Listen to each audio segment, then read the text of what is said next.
আমাদের এলাকায় যে গিলা গাছটি ভাইরাল হয়েছে, এটা অনেকে ফেসবুকে দেখছে, দেখায় অনেক দূর দূরান্ত থেকে লোক আসতেছে। আপনার দিনাজপুর, পার্বতীপুর, অন্য জায়গা থেকে লোক আসতেছে।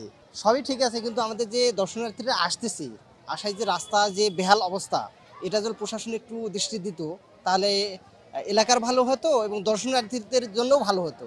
আমরা আসছি গিলা গাছ দেখার জন্য। এখানে দেখে আমাদের খুব সৌন্দর্য মানে অনেক ভালো লাগলো মোটামুটি।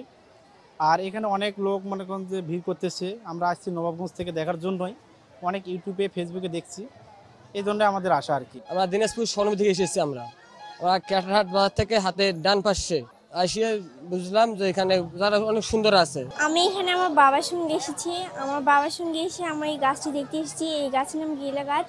আমাকে এই গাছটি দেখতে খুব ভালো লেগেছে। গাছটি অনেক বছরের, 11 বছরের গাছটি। আমরা অনেকে দেখে আমরা এখানে এসেছি। আমরা অনেকের ফেসবুক পোস্টের মাধ্যমে দেখেছি যে আসলে আমাদের ফুলবাড়ির পাশে বিরামপুর উপজেলা যে এখানে একটা ভাইরাল হয়ে গেছে গিলা গাছ নামে পরিচিত।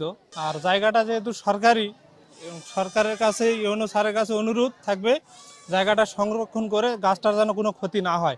আমরা ফেসবুকে দেখলাম এই যে একটা গাছ সবাই দেখছে আর ভাইরাল হয়ে গেছে, ভাইরাল গাছ সবাই কছে। আমরা ফেসবুক চালাই তো, এই দেখিয়ে আইনো এই কাটলাত এই গাছটা দেখবে তো না, আসিয়ে তো ভালোই লাগিল। মানুষ এত মানুষ, মুই তো দেখো না একটা গাছ দেখবে তো না, এত মানুষ আইছে। আসি দেখো মানুষ ভর্তি করছে, আর গাছটা দেখিয়ে মানুষ সবাই পাগলা হয়ে গেছে। গাছটা তো দেখলো ভালো সাপের মতন পেঁচা পেঁচা, কেউ ফির কষে এই সাপের ডেল বান্ধিলে বলে সাপ কামড়ায় না, মুই তো জানো না। গিলা গাছ দেখতে আসিছি, ভাইরাল একটা গাছ, সবাই আসতেছে, আমরাও আসলাম ফ্যামিলি সহ। ফ্যামিলিকে সময় দেওয়ার জন্য আসলাম। ছেলেকে একটু ন্যাচারাল প্রকৃতির একটা দেখাতে নিয়ে আসলাম, প্রকৃতি কিভাবে কি হচ্ছে।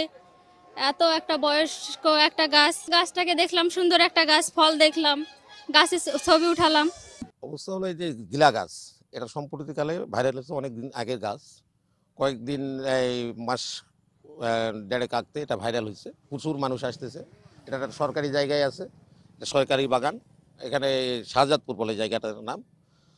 এখন প্রচুর মানুষ আসতেছে দেখার জন্য, সেই জন্য আমরা ইউনিয়ন পরিষদের পক্ষ থেকে মানুষের যাওয়া আসার জন্য এই রাস্তাটা ঠিক করতেছি। আপনারা ইতিপূর্বে দেখতেছেন ইটা ফেলাচ্ছি, আমরা রাস্তাটা ঠিক করতেছি, প্রচুর মানুষ আসতেছে এই আর কি।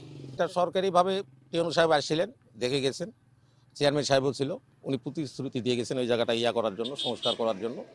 তাই টিওনো স্যারও নিজেও আসছিলেন, আসে পরিদর্শন করে গেছেন।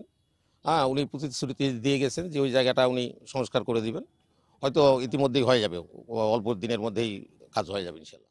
আমি লালমনিহাটে গেছিলাম, যাই আমি ওখান থেকে খাওয়ার জন্য ফল কিনে নিয়ে আসলাম। নিয়ে আসে খাতে খাতে আমার স্ত্রী এখানে 4টে বিচি গাড়ছিল। গাড়ার ফলে আল্লাহর রহমতে 3 বছর পর গাছ ফুটছে। ফোটার পরে এখানে বাঁশ দিয়ে আমরা গাছে উঠাই দিছি। আল্লাহর রহমতে 6 বছরতে আমি ফল পাচ্ছি, আর গাছের গাছা বয়স হলো 8 বছর। এই তো আল্লাহর রহমতে ওই গাছের ফল আমাদের অত্র এলাকার কবিরাজ টবিরাজ সবাই কিনে নিয়ে যায়, এবং আমাদের পার্শ্ববর্তী গ্রামের লোকেরাও নিয়ে যায় রান্না করে খায়, খাটে একটু সুস্বাদু, এই জন্য সবাই নিয়ে যায়। আর কবিরাজও নিয়ে যায় তারা প্রাকৃতিক ওষুধের জন্য।